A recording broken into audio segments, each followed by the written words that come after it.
Hi friends, ఈరోజు నేను photo frame చేస్తున్నాను. దానికి ముందే ఫ్రేమ్లా కట్ చేసి కావాల్సిన ఫోటోకి సరిపడా కట్ చేసి అవంతా రెడీ చేసి పెట్టుకున్నాను.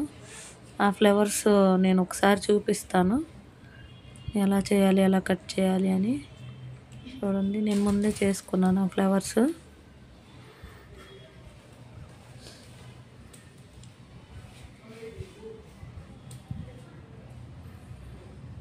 ఫోల్డ్ చేసి ఇంకా అలా కట్ చేసుకుంటే ఫ్లవర్ షేప్ వస్తుంది. ఇలా వస్తుంది. దానిలో ఒక 1 పెటల్ కట్ చేసేసుకొని అటాచ్ చేసుకోవాలి గమ్ పెట్టి, వీడియోలో చూపిస్తున్నట్టుగా.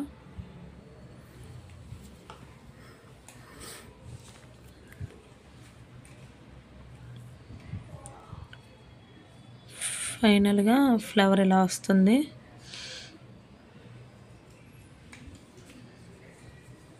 వాటికి కొంచెం స్కెచ్ పెట్టి ఒక ఫ్లవర్ లాగా లోపల అట్లా మార్క్ చేశాను.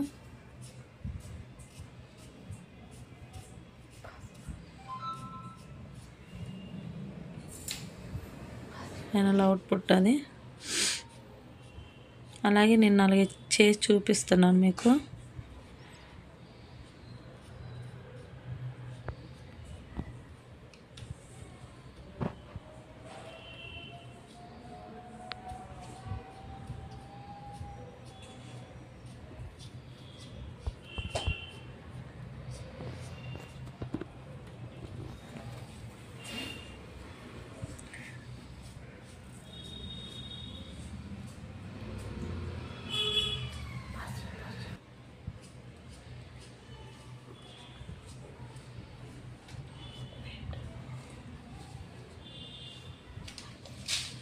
మొత్తం ఇలా చేసేసుకున్నాను.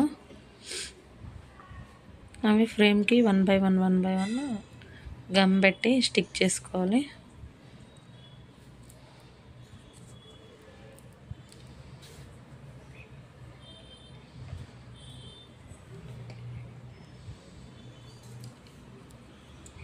ఇలా మధ్యలో కొంచెం ప్రెస్ చేస్తే ఆటోమేటిక్గా స్టిక్ అవుతుంది. హాఫ్ ఫ్రేమ్ అయిపోయిందండి. రిమైనింగ్ అంటిస్తున్నాను.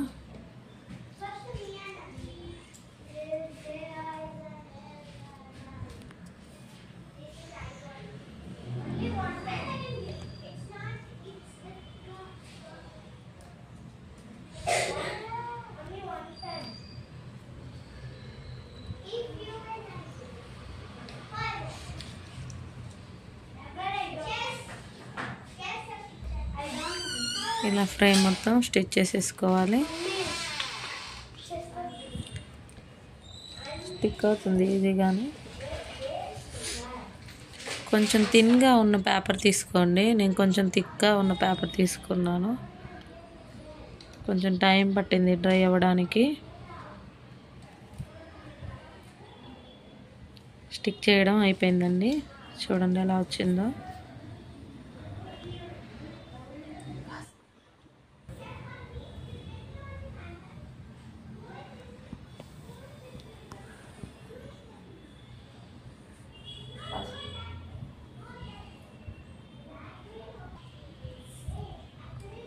బ్యాక్ సైడ్ ఫోటో పెట్టుకోవడం కోసం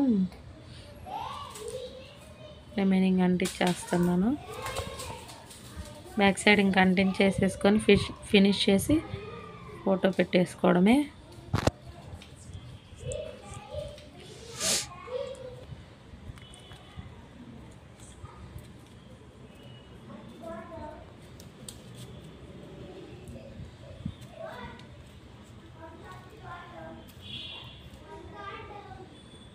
త్రీ సైడ్స్ అంటించేసాను. 1 సైడ్ ఎందుకంటే మనం ఫోటో ఇన్సైడ్ పెట్టేస్తాం కదా, కానీ 1 సైడ్ గ్యాప్ ఉంచేసాను.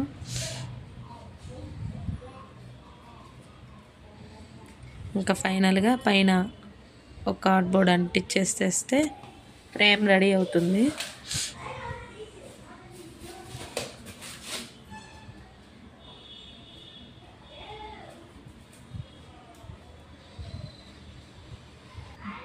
ఇలా అంటించిన తర్వాత ఒక 10 మినిట్స్ తర్వాత మనం ఫోటో లోపల ఇన్సర్ట్ చేస్తే బాగుంటుంది. నేను వెంటనే చేసేసాను. స్టిక్ అవుతే మంచిగా వస్తుంది పెట్టడానికి.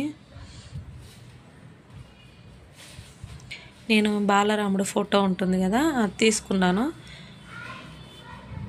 ఫస్ట్ మనం తీసుకున్న ఫోటోని బట్టే ఫ్రేమ్ని రెడీ చేసుకోవాల్సి ఉంటుంది.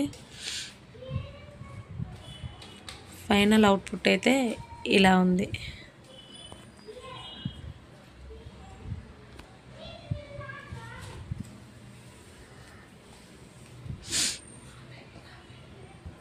నేను లాస్ట్లో పిక్ పెడతానండి క్లియర్గా ఎలా వచ్చిందని.